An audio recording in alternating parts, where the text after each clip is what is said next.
Hello. All that's been changing recently has been frame geometry, and just a little bit at a time.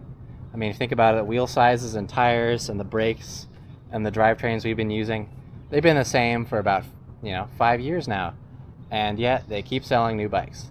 So if the only difference is frame geometry, then that's what we're going to focus on for looking towards the future. And there's only a handful of companies that really are doing that, are out there and being crazy and kind of skipping the iterative process and just making big changes. And one of them is Nicolai out of Germany. And if you're like me and wanting this future superbike goodness, but your bank account does not have 14 zeros on it, well, you're gonna have to do it a little bit scrappy. And one of the great things about Nicolai jumping so far ahead of the game is that this frame was made in 2017, and I believe designed in 2015, and in almost every way it's still ahead of the curve, such as reach, head angle, stuff like that.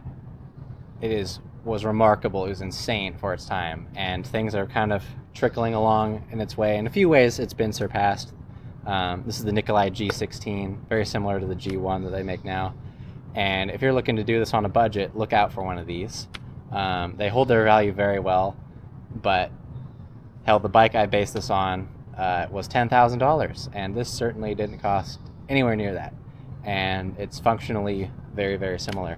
So I think a few key points to look into when you're doing this is there's only a couple things that really matter on a bike, and they're kind of in order. To me, when it comes to performance, it's geometry first. Here we are. And number two being suspension. And I've chosen very carefully on this, and you should as well. And suspension is one of those things that really has not progressed as much as you would think in the last 10 years. And case in point being this fork is a Manitou Dorado, excellent fork. They've been making them for ages. And this one is a 2012 model. Don't look at the stickers, that's kind of a obscure reference. Low key, look into the Cando Fulcrum DH, you'll like it.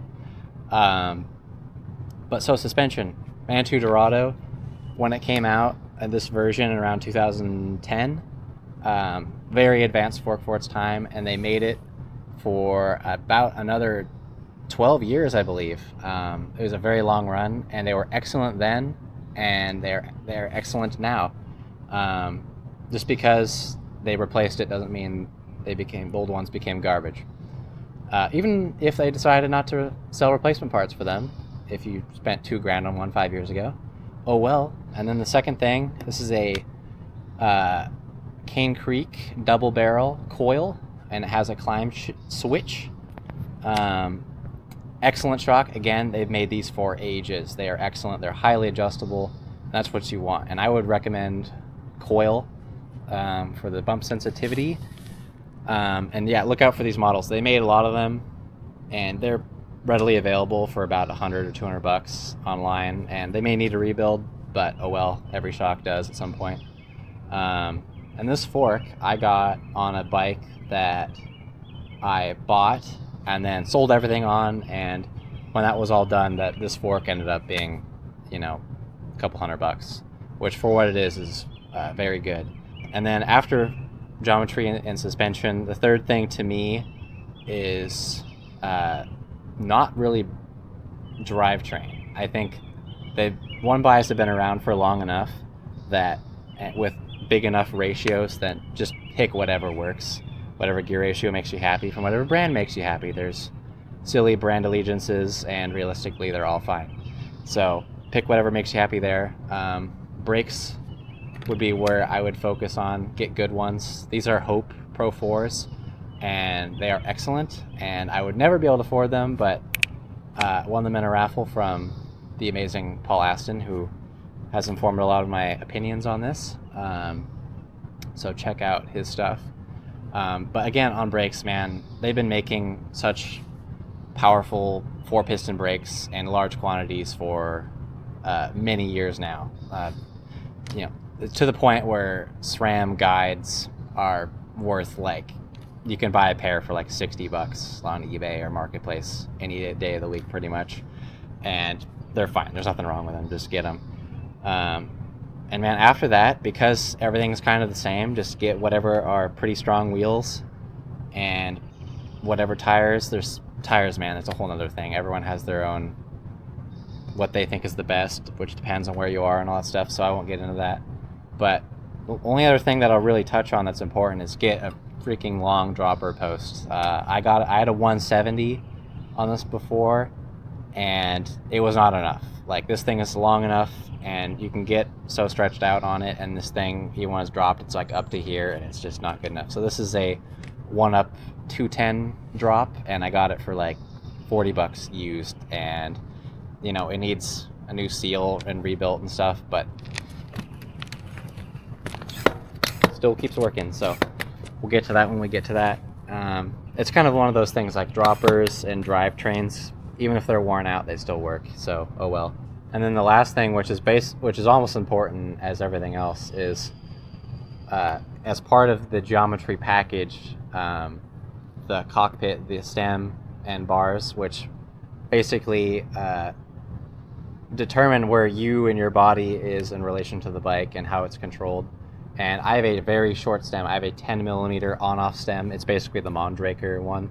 It's absurdly short by most people's standards, but it basically, when combined with this 12-degree back sweep SQ Lab bar, I recommend both of these things.